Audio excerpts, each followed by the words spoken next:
Chez Guy Hockey, nous croyons qu'une estimation ne doit pas seulement être gratuite, elle doit surtout être juste. En mars, c'est le mois de l'estimation. Faites estimer votre bien et gagnez peut-être une voiture et des coffrets week-end. Bonjour à tous et bienvenue dans le best-of de votre JT Immobilier. On regarde tout de suite ensemble les meilleurs moments de la semaine.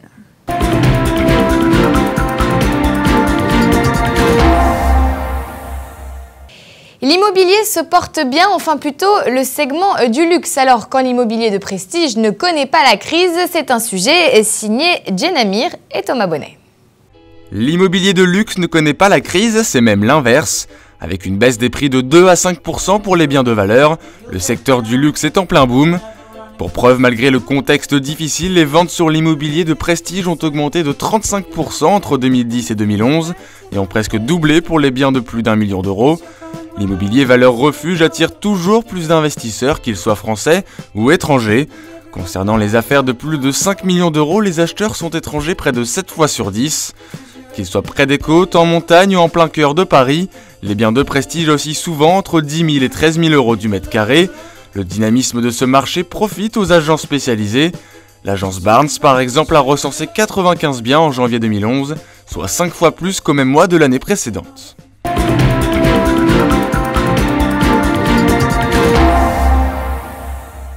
Allez, on continue notre saga consacrée à la découverte de quartiers. Aujourd'hui, direction la rue Mouffetard à Paris pour une petite visite guidée. Le 5e arrondissement de Paris, quartier historique de la capitale, est considéré comme l'un des plus atypiques. Avec son Panthéon, ses sculptures ou encore sa faculté de droit, cet arrondissement est un lieu à part dans Paris. Alliant le calme d'un après-midi promenade et la démence des sorties entre amis, ce coin rempli d'histoire est l'un des plus animés de la capitale. Un site recherché par les particuliers, autant pour sa qualité de vie que pour les nombreuses activités qui y sont proposées. On a le jardin des plantes, le jardin du Luxembourg et le square des arrêts de Lutèce qui est très recherché. Donc les gens recherchent ces espaces verts qui sont un peu rares sur Paris. Donc plus on est proche de ces endroits-là, plus les gens sont apprécient. C'est un quartier qui est très cher, ça fait partie des quartiers les plus chers dans Paris. Et pourtant on a encore cette ambiance un peu villageoise. Mais traverser le 5e arrondissement, c'est également descendre la douce pente de la montagne Sainte-Geneviève pour arriver sur la célèbre place de la Contrescarpe, au lieu des artistes et qui mène tout droit sur la rue Mouffetard. Cette portion pavée de la capitale, probablement tracée du temps des Romains au 1er siècle, est l'un des axes du quartier latin les plus fréquentés en raison de ses nombreux restaurants. Longue de 650 mètres, cette rue très pittoresque regorge d'histoire. La rue Mouffetard est connue, elle a même une légende. Et une légende qui n'est pas tellement à son honneur. On la représente souvent comme le refuge de la pègre, le refuge des clochards de Paris. Elle est peut-être un petit peu tout ça, la rue Mouffetard, nous le verrons tout à l'heure. Je ne sais pas si vous savez que la rue Mouffetard a été rattachée à Paris au milieu du XVIIIe siècle seulement. Réputée pour son animation et la densité de ses petits commerces en tout genre, la rue Mouffetard conserve un charme d'antan dans une ville devenue mégapole, et c'est ce qui attire les particuliers. Très city parisien, on retrouve les immeubles de rapport, des vieux immeubles, il n'y a rien de bourgeois dans tout ça. C'est des petits immeubles de 3-4 étages, il n'y a pas d'ascenseur, c'est des vieilles cours pavées, des petits ateliers, des recoins, des jardins. Il faut pousser les portes, quoi. Il y a énormément de comédiens, d'artistes qui habitent dans le quartier, quoi, et puis qui se mélangent avec des gens qui ont pas beaucoup d'argent. Il y a des toutes petites surfaces de 9-10 mètres carrés qui sont louées, quoi, et tout ça donne un mélange. Ouais, Montmartrois, quoi. Ou Montmartrais, je sais pas. Mouffetard ou le Montmartre du 5e arrondissement a encore de beaux jours devant lui.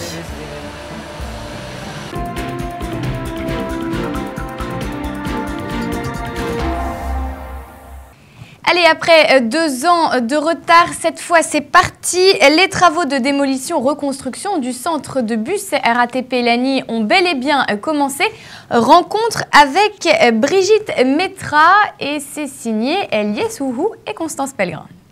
Cette fois, c'est parti. Nous sommes en plein cœur des travaux du nouveau centre bus Lagny-Pyrénées. Les travaux ont commencé depuis peu, mais le chantier devrait se terminer en 2015. Allons voir l'avancée des travaux.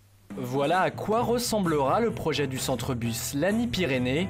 Un complexe immobilier dernière génération, une architecture futuriste et végétale. Avec un peu de retard sur le calendrier prévu, les travaux de démolition-reconstruction du centre bus ont enfin commencé. L'ancien dépôt de transport en commun va laisser place à un nouveau morceau de ville, un projet mené par l'architecte Brigitte Métra, lauréate du concours qui lui a permis de faire évoluer ce quartier. C'est une première européenne où l'on doit superposer un centre-bus, des bureaux, une crèche et un collège. Donc c'était une première européenne de construire des locaux au-dessus d'un poste de charge et au-dessus d'un outil industriel, en fait, en plein centre-ville. Ce nouveau dépôt sera surmonté par des bâtiments de 4 à 5 étages autour d'une cour arborée. Ceux-ci accueilleront quelques logements, plus de 30 000 m² de bureaux privés et 4 000 mètres d'équipements publics. Et une des particularités du projet, ici qu'on le traverse, c'est-à-dire qu'une des failles permet à la rue de se prolonger, c'est-à-dire que les passants, le piéton peut passer à travers l'îlot et voir ce jardin, en profiter d'une certaine manière, et c'est cette faille qui sépare les bureaux du bâtiment public, de la crèche et du collège. Le dépôt était anciennement le centre d'où partaient toutes les lignes de bus de l'Est parisien, mais depuis sa fermeture en 2009, le lieu était devenu une galerie de street art à ciel ouvert de 400 mètres de long. Le nouveau morceau de ville sera sorti de terre d'ici 2015.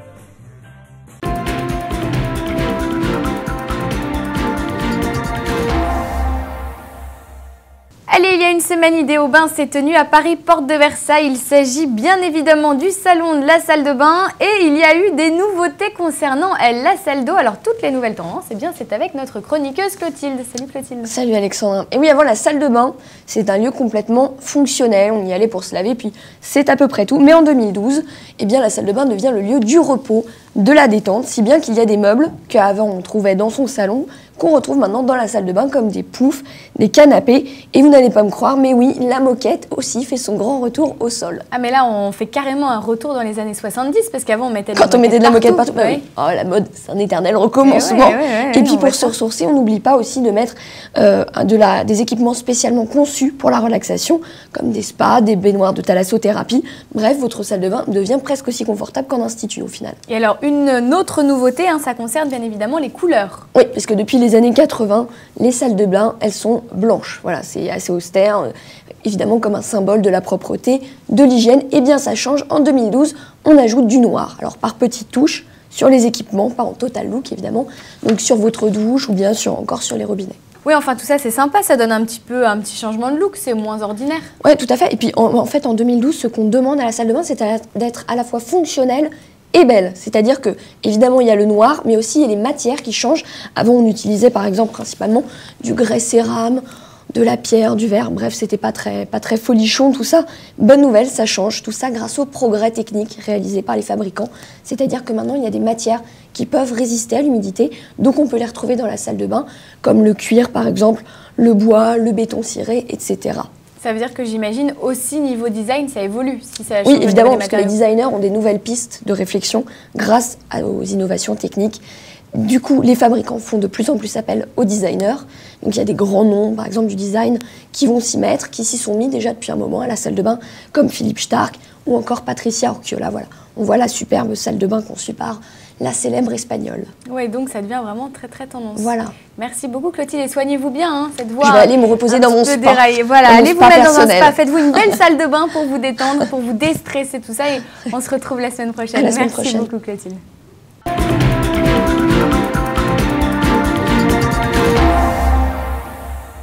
Allez, gros plan à présent sur un nouveau phénomène. Les tours végétales sont à la mode. Alors, tout savoir et tout découvrir, c'est avec notre journaliste Anthony Benasseur. Des tours végétales poussent dans les grandes métropoles et les transforment. Depuis sa création dans les années 90 par le botaniste Patrick Blanc, le mur végétal suscite la fascination. Aujourd'hui, le procédé est détourné afin de donner naissance à d'imposants bâtiments écologiques. Patrick Blanc et Jean Nouvel, après avoir conçu le musée du Quai Branly inauguré en 2006, récidivent et s'attaquent à un projet bien plus fou, celui du One Central Park. Deux tours résidentielles de 16 et 33 étages, habillées de végétation tombante, s'étendront sur plus de 250 000 m² et transformeront le quartier de Broadway Street de Sydney en un symbole du développement durable pour de riches propriétaires. Édouard François, architecte français très en vogue dans le domaine de l'urbanisme végétal, pense aux logements sociaux de demain. Il conçoit pour la ville de Paris la Tour Masséna, 16 étages, 55 mètres de hauteur. Le bâtiment, situé dans le 13e arrondissement de Paris, a la particularité d'avoir une façade habillée de végétation qui ont disparu de la capitale. Déjà en construction à Milan, ces deux gratte-ciel n'ont pas de mur. L'idée du concept a germé dans l'esprit de l'architecte italien Stefano Boeri, qui veut rendre à la ville italienne sa biodiversité. Ces bâtiments vont bien au-delà d'un simple jardin vertical, comme le montrent ces quelques plans. Les projets de construction végétale ont de beaux jours devant eux, en particulier dans un contexte où l'écologie est au centre des préoccupations.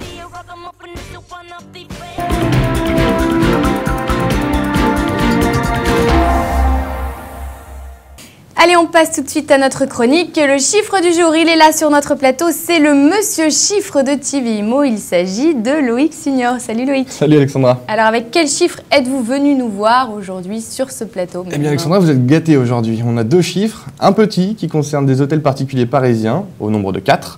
Et ensuite un beaucoup plus gros, 250 millions d'euros.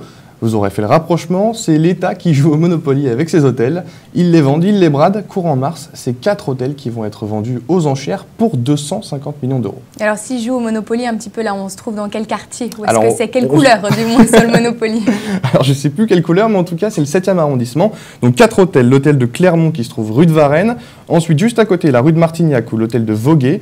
L'hôtel de Breuil, rue Saint-Dominique. Et enfin, quai Voltaire, l'hôtel de Maïnel. Alors, je ne sais pas si ça vous intéresse, tous ces hôtels, au moins un peut-être? Ouais, j'aime bien moi, quai Voltaire. Quai Voltaire? C'est sympa, ouais. Eh bien, en tout cas, il va falloir mettre le prix, Alexandra. Oui, j'ai pas pris le moins cher. Parce que ces enchères ont pour objectif, comme je l'ai dit tout à l'heure, 250 millions d'euros minimum. Mais alors, autant d'argent, là, c'est pour quoi faire? Alors, en fait, c'est pour rénover un bâtiment de 56 000 m² pour redonner un petit peu de place au Premier ministre. Il en manquait un tout petit peu. Donc, il lui redonne voilà, 56 000 m² de bureaux. Mais finalement, est-ce qu'on ne se sépare pas de trop de biens? Alors c'est ce que craignent un petit peu les défenseurs du patrimoine.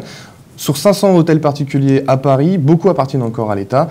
Mais en 2010, l'État avait annoncé vouloir vendre près de 1700 biens d'ici 2016. Donc d'un côté, c'est un petit peu inquiétant, mais en ces temps de crise, c'est toujours bien d'avoir un petit peu d'argent. Et on sait où ils se trouvent, notamment dans la capitale. Donc ils n'ont pas fini de compléter leur Monopoly. Ils n'ont pas fini de jouer. Ils vont jouer encore un petit peu, à mon avis. Bon, merci beaucoup Loïc, on se retrouve la semaine prochaine. Avec plaisir. Merci.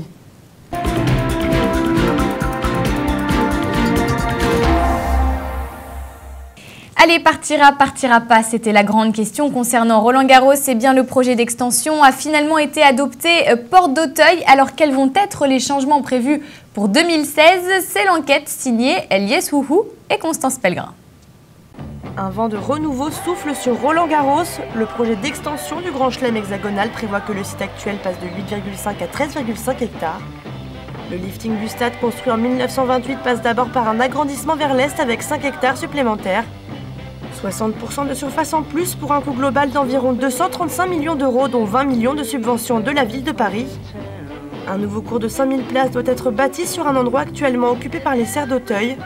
Ce cours remplacera l'actuel cours numéro 1 qui sera détruit pour laisser place à une nouvelle esplanade des Mousquetaires plus ouverte. Un véritable carrefour reliant le site historique à l'allée des Serres qui mènera au nouveau stade. Élément majeur du projet parisien, l'actuelle centrale Philippe Chatrier sera dotée d'un toit rétractable léger, permettant de poursuivre les matchs en cas de pluie et en session nocturne. Le central sera par ailleurs équipé de nouvelles tribunes d'une capacité totale de 15 000 places. L'intérieur du central sera enfin réaménagé avec 5 000 m² de surface supplémentaire pour les joueurs et les médias internationaux. La Fédération française ne sera pas propriétaire du stade mais va profiter d'un bail étendu à 99 ans. La redevance payée par la FFT à la ville va augmenter dès 2012 et passera de 1,6 million à 3 millions d'euros jusqu'en 2015. Elle doit ensuite évoluer pour une estimation chiffrée entre 5 et 7 millions d'euros par an jusqu'en 2020. Avec ce projet d'extension, la capitale souhaite inscrire la porte d'Auteuil au cœur d'un vaste pôle sportif comprenant notamment la rénovation de la piscine Molitor. La rénovation du Parc des Princes est envisagée en vue de l'Euro 2016 de football qui sera organisé en France, ainsi que la construction d'un nouveau stade Jean Bouin pour l'équipe de rugby du Stade français.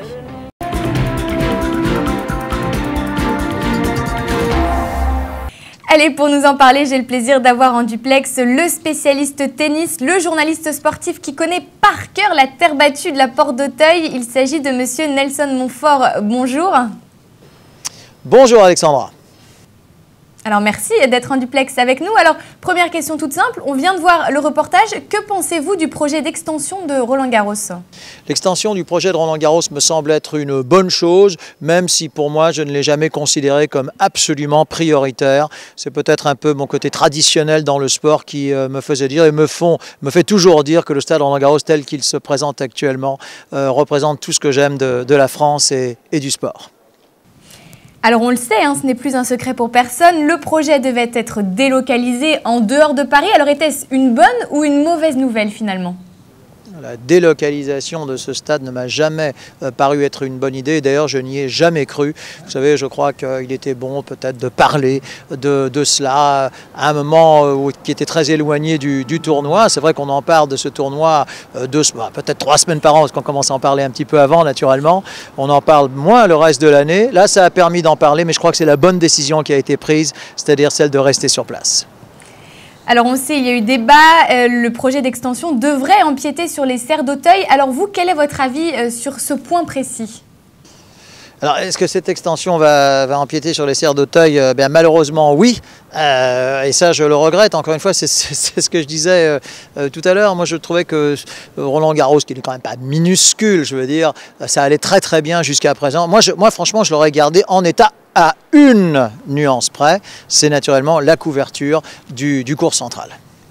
Et est-ce que vous pensez que Roland-Garros va devenir le grand chelem numéro 1, va devenir la référence à travers le monde ? Ouais, je pense que si Roland-Garros devient le tournoi numéro 1 du Grand Chelem, c'est certainement pas à cause d'une éventuelle extension. Pour moi, Roland-Garros est déjà le numéro 1 du Grand Chelem parce que c'est le plus bucolique, c'est le plus charmant, c'est le plus beau et pour tout dire, c'est le plus grand tournoi déjà de façon télévisée avec cette ocre magnifique, avec le soleil de la porte d'Auteuil et tout. Donc pour moi, le Roland-Garros est déjà et de loin le plus beau des tournois des Grands Chelems. Allez, enfin, pour se quitter, un petit clin d'œil, Monsieur Montfort. Est-ce que finalement, vous n'avez pas peur de vous perdre dans toutes les allées de ce nouveau Roland-Garros qu'on devrait découvrir en 2016 ? Je ne sais pas si je me perdrais. Vous savez, maintenant, je commence quand même pas mal à connaître les lieux. Je connais même un petit peu les petits raccourcis pour aller d'un cours à l'autre, etc. Donc non, je pense que je me ferai assez bien et assez volontiers aux nouvelles méandres de ce stade. Mais enfin, vous savez, vu le planning, etc., c'est pas avant quelques années. Donc je ne sais pas, même si je serai toujours en fonction à ce moment-là, mais voilà, en tout cas bonne chance à cette extension et bonne chance à ce qui est toujours pour moi le plus beau des tournois du monde. Très bien, nous aussi nous y serons. Merci beaucoup Nelson Montfort d'avoir été en duplex. Merci Alexandra, au revoir et à bientôt.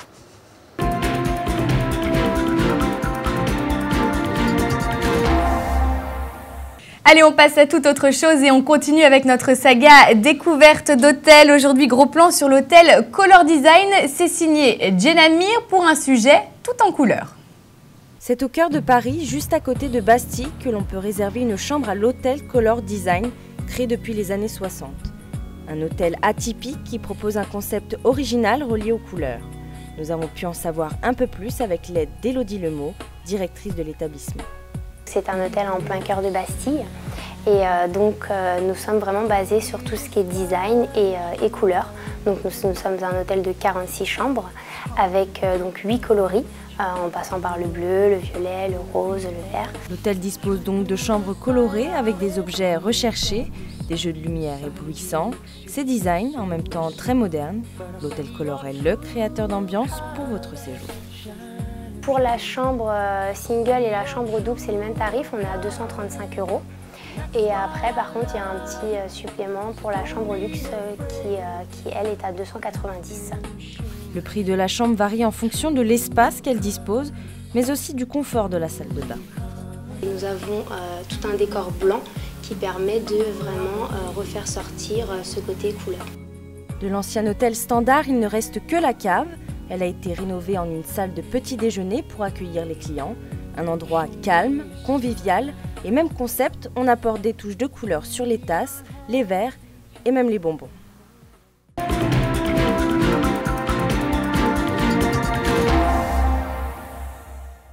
Allez, on commence ce journal avec notre saga consacrée à la découverte d'agences immobilières. Aujourd'hui, gros plan sur Mégagence, un nouveau concept d'agence dématérialisée. Découverte avec Loïc Signor.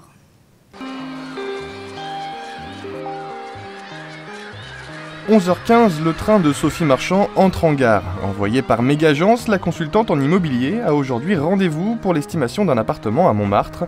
Contrairement à la plupart des promoteurs immobiliers, chez Mégagence, tout ou presque passe par Internet. Il n'y a donc pas d'agence vitrée, les consultants travaillent de chez eux et se déplacent directement chez le client. Le fait de pouvoir organiser son temps entre des horaires de travail, des horaires de temps, de rendez-vous ou autre chose, c'est quelque chose, c'est un compromis en fait qui est intéressant. Après on peut travailler même en soirée puisqu'on travaille énormément de choses sur Internet, on rentre des mandats sur Internet. Au niveau du site, du logiciel qu'on a, les mandats sont validés dans la nuit, donc même si on les rentre assez tard, on peut les valider dans la nuit. Donc on peut travailler, on peut avoir une amplitude horaire quand même très importante et pour moi c'est un avantage. Quand on se rend chez le client, on prend ce qu'on appelle nous un rapport d'avis de valeur où on prend les documents qu'on remplit en fonction de ce que nous dit le propriétaire, la surface habitable, référence cadastrale, le nombre de pièces, les dimensions. S'il ne les a pas, on s'équipe de matériel qui nous permet de répondre à toutes ces questions. Des questions simples mais toujours rassurantes pour le propriétaire au moment d'effectuer la transaction. La surface habitable, on était parti sur 21 mètres carrés. Les terrains, il y a juste la cour devant. On est en rez-de-chaussée. La date de construction, ça on la retrouvera sur l'acte de vente que vous devez avoir. Il y aura, donc, pour la vente, on est obligé de faire un diagnostic énergétique. Donc ça, vous aurez à le faire à moins qu'il soit déjà fait. D'accord. Voilà. Donc au niveau pièces, on a séjour, c'est la manger qui font une pièce. La chambre est en mezzanine, mais ça compte comme une chambre, en fait, l'étage ne compte pas. On veille quand même à la très bonne qualité et des photos et de notre texte qui doit effectivement donner envie à l'acquéreur de nous appeler, de regarder régulièrement et de prendre contact et de rebondir, si ce n'est pas sur un bien, de rebondir sur un autre, mais d'avoir vraiment un contact et de permettre de poursuivre après la démarche. Après la consultation avec le propriétaire, le bien se retrouvera automatiquement sur le site de Mégagence. Une fiche détaillée où le futur acquéreur pourra également contacter le consultant en charge de la transaction, lequel possède un mini-site où sont répertoriés l'ensemble des biens dont il s'occupe.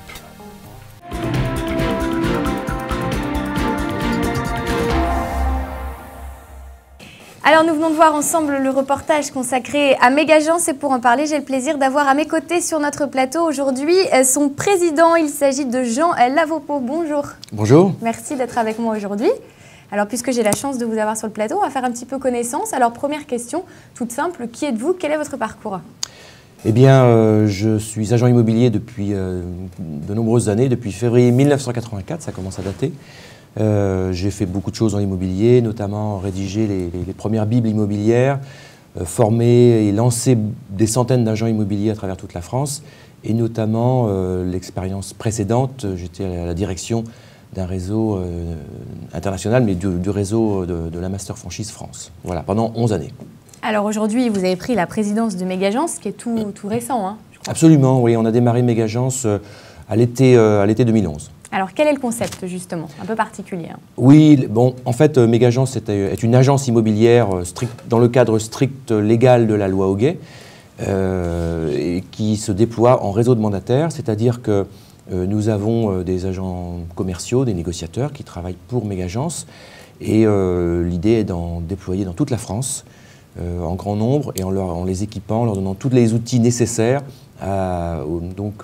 pour qu'ils puissent s'épanouir, réussir dans leur profession immobilière et faire le métier de l'agent immobilier au quotidien, en fait. Est-ce qu'on peut dire que c'est un petit peu une agence dématérialisée?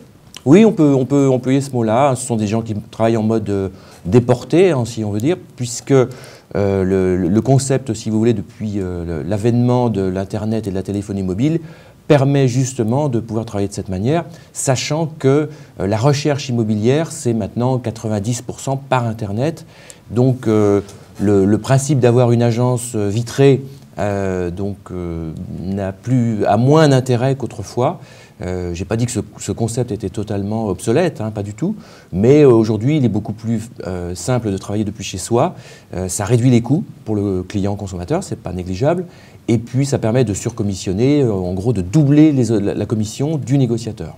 C'est un modèle qui est influencé par les États-Unis. On sait que c'est quelque chose qui se pratiquait déjà il y a un peu plus de 20 ans. Justement, c'est quelque chose que vous avez décidé d'adapter ici en France?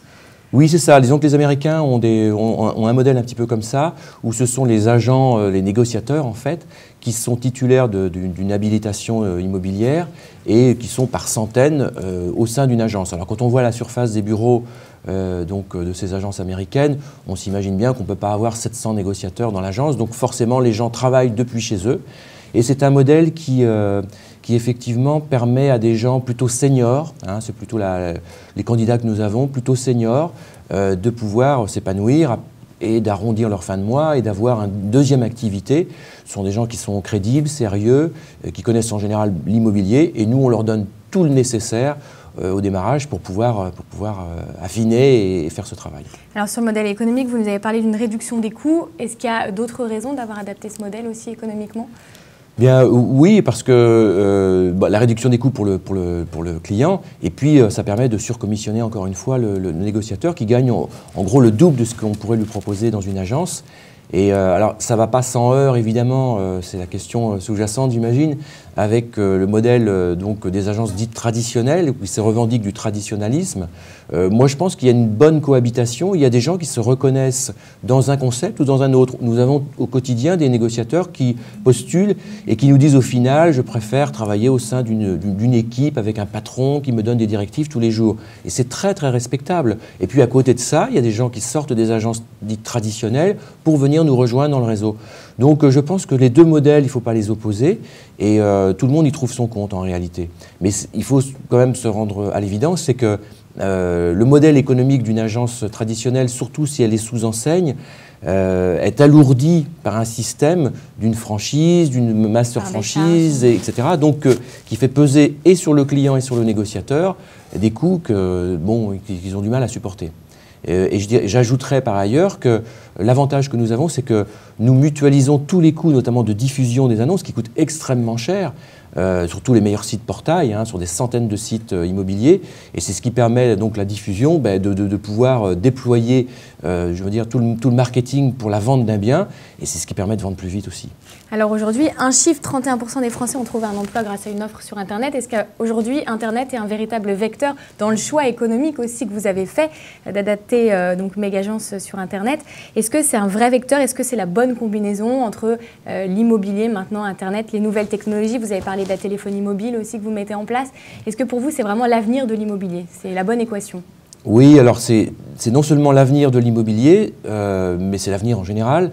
Et cette tendance est maintenant irréversible. Donc ça, va falloir vivre avec. Alors, il y a bien des gens qui voudraient contrer ça et revenir aux bonnes vieilles méthodes des fiches papier que j'ai connues, mais c'est pas possible. Donc l'Internet est évidemment l'avenir. Et pour le recrutement, c'est pas notre seule source, mais c'est quand même une grosse partie du recrutement que nous faisons via les portails du coup, de recrutement sur Internet. Nous avons d'autres sources, comme le papier évidemment, notamment pour la clientèle senior qui aime bien avoir la prise en main du journal. Et puis il y a des systèmes de sourcing direct, mais aussi par Internet, de toute façon. Justement, concernant vos consultants, donc vous nous l'avez un petit peu expliqué le système. Comment est-ce qu'ils sont formés? Comment est-ce que vous les avez choisis pour intégrer Megagence? Alors effectivement, donc, au départ, ils font un acte au départ de postuler pour Megagence, pour en savoir plus. Nous leur faisons une présentation du concept. Et puis, systématiquement, on va dire à 100%, tous les consultants Megagence qui entrent et qui veulent faire carrière chez nous passent par la formation, c'est obligatoire. Donc, et dans cette formation, nous, à l'issue, nous faisons signer le contrat de mandataire. Si en général ça fonctionne à 100% des cas, et donc là les gens, on les équipe, on va dire, totalement lors de cette formation, de manière à ce qu'ils soient, on ne va pas faire d'eux des notaires en une semaine, ça c'est sûr et certain, puis on ne le veut pas d'ailleurs. Par contre, on leur donne tout ce qu'il faut, toutes les alertes juridiques, sachant que dans les prérogatives de ce qu'ils ont à faire au quotidien, c'est que leur mission va de la détection de projets, de vente ou d'achat, jusqu'à la négociation, et on s'arrête à la négociation. C'est le notaire qui recueille l'engagement des parties, donc qui fait le compromis de vente. Donc en termes de sécurité pour le client, c'est 100% garanti en fait. Et puis alors on parle de Mégagence, hein. Mégagence c'est une valeur d'avance, alors justement quelle est votre valeur? Alors la valeur d'avance, c'est que puisque j'ai les habilitations à l'expertise immobilière, nous donnons au travers de nos cours de formation, on en parle déjà dans la formation initiale et dans les stages de perfectionnement qu'on fait toutes les 6 semaines, la possibilité de toucher aux techniques de la charte de l'expertise qui comprend un certain nombre de méthodes, 3 grandes, hein, la segmentation des valeurs, le prix du terrain plus le prix de la construction, la méthode comparative qui est la plus connue des agents immobiliers, et puis une méthode anglo-saxonne qui s'appelle la méthode par capitalisation de revenus. Et donc on fait un mix de ces 3 méthodes, on fait une pondération et puis ça nous permet d'avoir une moyenne de prix estimée le plus proche possible de la réalité et surtout d'avoir un discours crédible. C'est ça la valeur d'avance de Mégagence. Et enfin, dernière question, le développement de Mégagence, ce qu'on peut imaginer sur 2012, est-ce que si on voit loin, puisqu'on a parlé de l'avenir d'Internet, de l'immobilier, de cette combinaison, est-ce qu'on peut imaginer une disparition des agences? Vous pensez qu'un jour, Mégagence peut tellement se développer que finalement, l'avenir de l'immobilier se trouve davantage sur des réseaux comme ceux-ci que sur des réseaux traditionnels? Je pense, si on veut faire un parallèle avec le passé, lorsque les réseaux anglo-saxons sont arrivés dans les années 80, on a dit c'est terminé, les agences isolées n'ont plus de place et ça va terrasser la profession, il n'y aura plus de place pour personne. On s'aperçoit aujourd'hui que tout le monde coexiste et tout le monde cohabite et il n'y a aucun problème. Je pense encore une fois que le modèle de l'agence vitrée traditionnelle a encore bien sa place avec des gens qui sont en place et qui sont de bons professionnels, encore une fois. Donc c'est plus une cohabitation. Je ne pense pas que ce modèle économique révolutionne bien évidemment, mais il ne va pas casser ce qui existe déjà. Ça vient en plus. Et vous, vos objectifs pour 2012 alors? Eh bien écoutez, on est dans un rythme d'intégrer une centaine de personnes par an. Nous sommes là un peu au-dessus de nos objectifs et on va continuer à intégrer de nouvelles personnes et à leur proposer des perspectives de carrière encore intéressantes. Eh ben, nous, on vous souhaite en tout cas de très belles perspectives pour l'année prochaine. Merci beaucoup Jean Lavaupeau d'être venu sur notre plateau et donc vous revenez quand vous voulez. C'est un plaisir. Merci.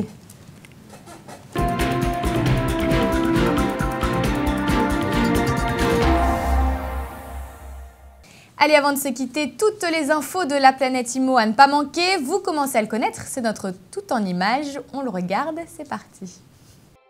Un habitant de Cuzorn, dans le Lot-et-Garonne, a construit sa maison en paille pour 32 000 €.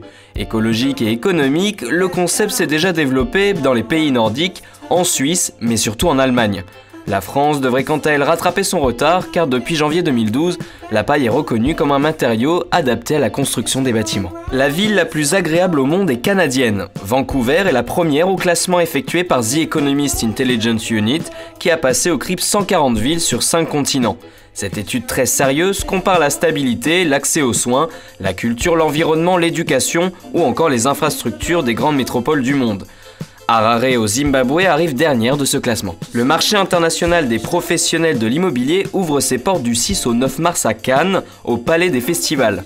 Pour sa 23e édition, le MIPIM lance de nouveaux programmes, dont le Building Innovation, qui mettra en scène des initiatives et des projets destinés à renforcer la valeur d'un portefeuille immobilier.